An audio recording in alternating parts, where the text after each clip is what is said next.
Alright you guys, as you can see the new water pump is on and everything. I was trying to do a walkthrough while I was doing this, but unfortunately I just wanted to get this over and get the car on quickly as possible, so I just want to go ahead and change the water pump without doing the videos. Sorry about that, but I'll go ahead and explain it on how to do it. So what you want to do is you want to drain the coolant first, of course.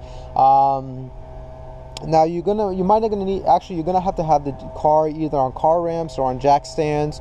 So have the car in jack stands or car ramps, drain the coolant, and then after you do that, you're gonna have to get a 2x4 and a jack. You want to set the 2x4 on right in the middle of the oil pan, and jack this side of the engine up a little bit, just a little bit, so that's kind of lifted. So when you remove the engine mount, this side of the motor just doesn't fall down. So after you jack it up a little bit on this side of the motor, go ahead and remove the engine mount. It is 4 bolts, 3 to the engine mount bracket, and then 1 to the frame. They are 14 millimeters, so go ahead and loosen that up and everything, and set the engine mount to the side. Now, as you can see, my engine mount is a little bad, but you know, it's actually in better shape than the previous one, so I'll go ahead and keep that one. But check the status of your engine mount. If you do need to replace it, go ahead and replace it now, so you don't have to keep, you know, going back and forth. I like doing things all at once, but that's me right there. But like I was saying, as soon as you remove the engine mount, set it off to the side. There's another 14 millimeter you want to loosen up right there to the block. The reason why is because one of the water pump bolts is right there, right underneath that bolt, so it's an easy access and once you remove that bolt. So you want to go ahead and remove the belts now. So for the alternator, there's a tensioner bolt right there. It's a 12 millimeter. Just go ahead and remove that. And then there's a pivot bolt right underneath there. Is a 17 millimeter. You want to go ahead and loosen that up so you can move the alternator up and down, so you can remove the belt. Remove the belt. I would say this will be a good idea to replace both belts, you know, just in case that they're not ribbed or anything or tearing apart. So go ahead and set it off to the side, and I would say tighten up the pivot bolt to the alternator, so the alternator is just not dangling while you're working on the car. And then off to the power steering. Now before you loosen up the power steering belt, you want to go ahead and loosen up the pulley of the water pump.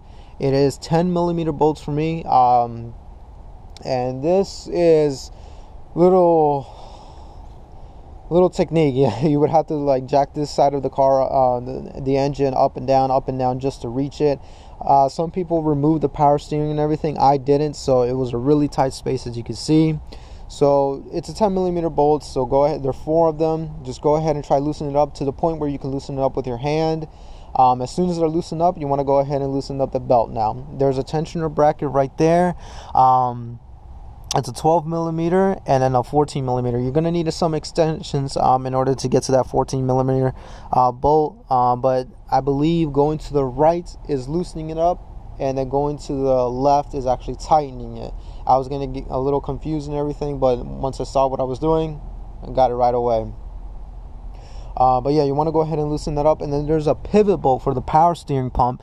It's right above the oil filter, so 14 millimeter. You want to go ahead and loosen that up somewhat so you can move the power steering pump up or down. And then move the power steering pump up, and then that's how you loosen up the belt and everything. It's a little tight space, so you're going to have to give it some effort, but you go ahead and loosen it up and set it off to the side. Once that is removed, go ahead and loosen up the water pump pulley. Just go ahead and remove those bolts. Save those bolts in the Ziploc bag. I got it from Mighty Car Mods and everything, and label them to make sure that you're not losing or misplacing the bolts. So go ahead and set that off to the side. And then once you remove the belt and everything and the pulley, it gives you easy access to the 7 water pump bolts.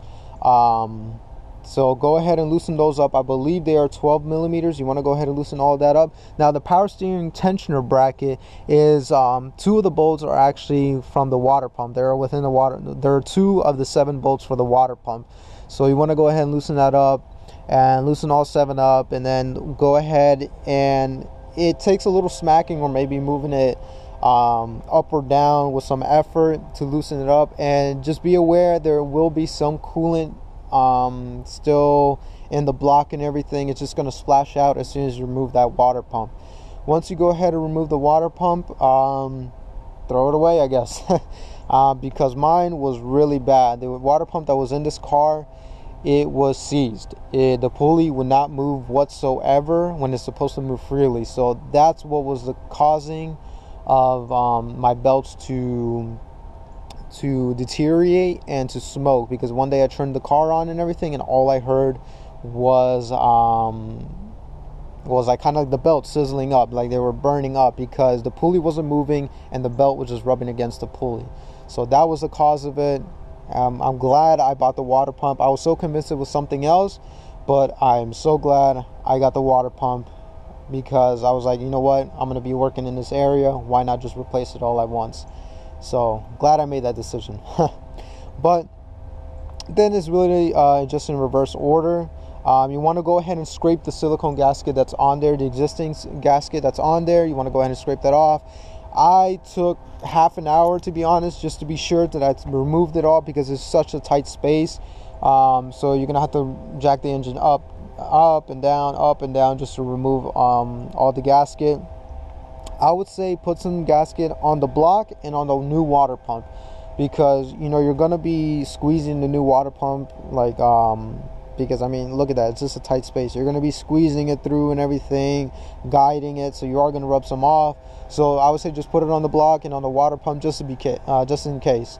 So go ahead and put the water pump back on, and then go ahead and start putting the 7 bolts to the water pump and start tightening up by hand first.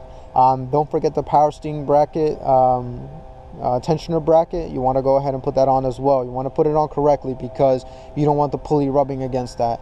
Once you go ahead and do that, you tighten it down, not too tight, because you don't want to strip anything, but just go ahead and tighten it down, and then that's where you go ahead and put the pulley on.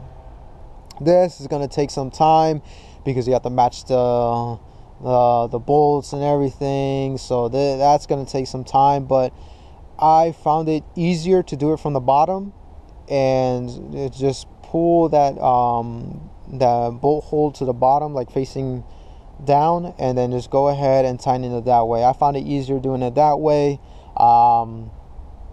And then I just go ahead and move the pulley, and then I start putting the rest of the bolts on. Hand tighten them down first, and then now you want to go ahead and put the belt on. You want to put the new belt. I'll put the belt numbers on the description, because I'm running no AC, and I had to search around to see what belt I could use for the no AC. And then the power steering, I want to go ahead and got it from Napa. And I believe you can get it from Advanced Auto Parts, or any auto parts store that you're nearby. But I'll go ahead and put that in the description below. But yeah, go ahead and put the belt on and everything.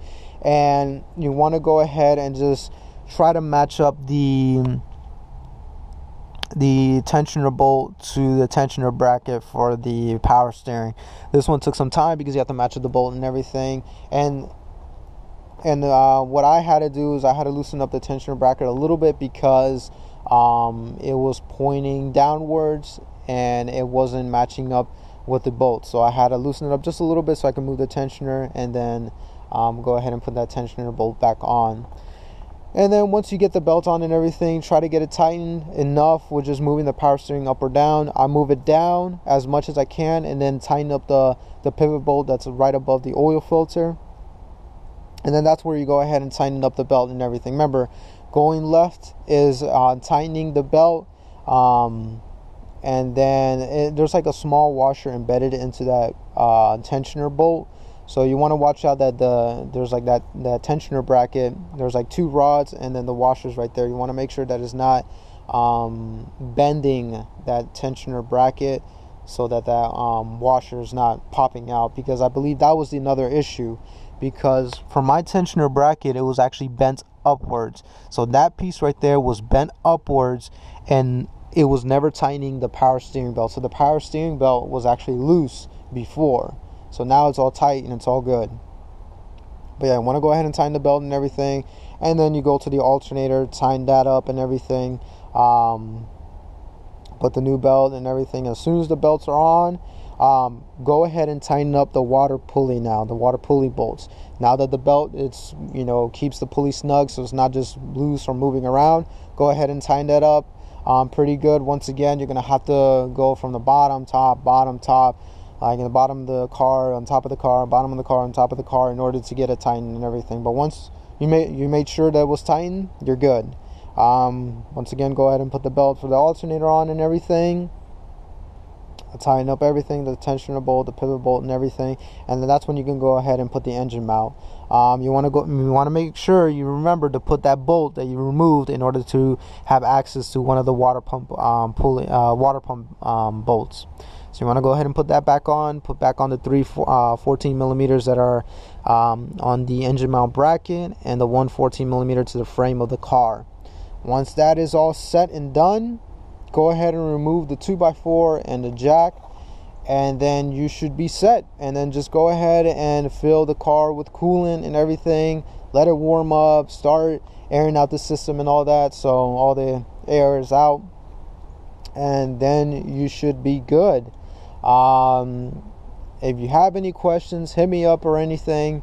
I believe that's a good detailed description on how to remove the water pump off the GTI-R with still the engine in the engine bay. But yeah, there's going to be more videos to come, and I hope you guys enjoyed.